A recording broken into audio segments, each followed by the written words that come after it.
Let me give you a disturbing thought.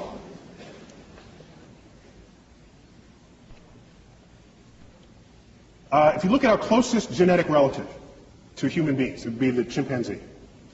We share like 98+% identical DNA.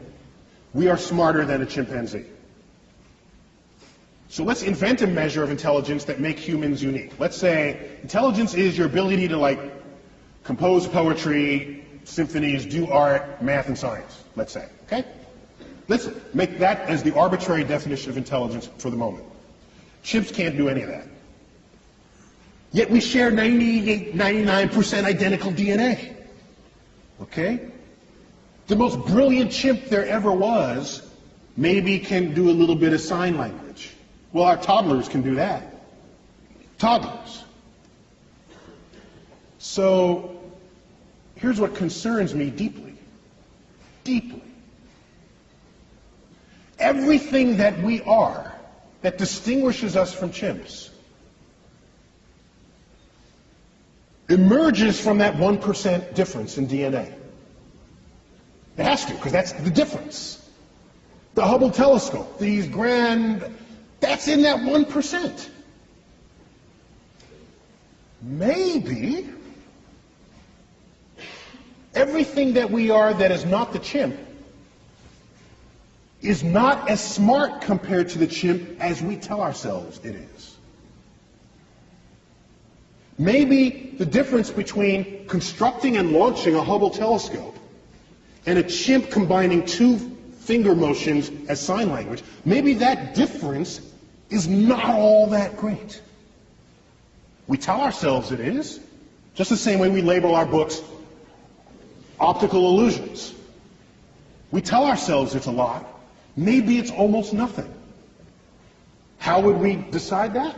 Imagine another life form that's 1% different from us in the direction that we are different from the chimp. Think about that. We got 1% difference and we're building the Hubble telescope. Go another 1%. What are we to they? We would be drooling, blithering idiots in their presence. That's what we would be. They would take Stephen Hawking and roll him in front of their primate researchers and say, well, this one is like the most brilliant among them because he can do sort of astrophysics in his head. Oh, isn't that cute? Little Johnny can do that too. Oh, that's so nice. Oh, in fact, Johnny just did that. Let me get it. It's on the refrigerator door. Here he is. He did it in his elementary school class. Think about how smart they would be. Quantum mechanics would be intuitive to their toddlers. Whole symphonies would be written by their children and, like I said, just put up on the refrigerator door the way our pasta collages are on our refrigerator doors. So the notion that we're going to find some intelligent life and have a conversation with it? When was the last time you stopped to have a conversation with a worm? Or bird? Oh, well, you might have had a conversation, but I don't think you expected an answer, all right? So, we don't have conversations with any other species on Earth with whom we have DNA in common.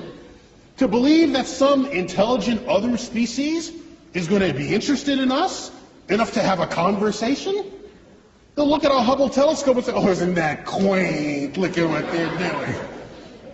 So I lay awake at nights wondering whether simply we as a species are simply too stupid to figure out the universe that we're investigating.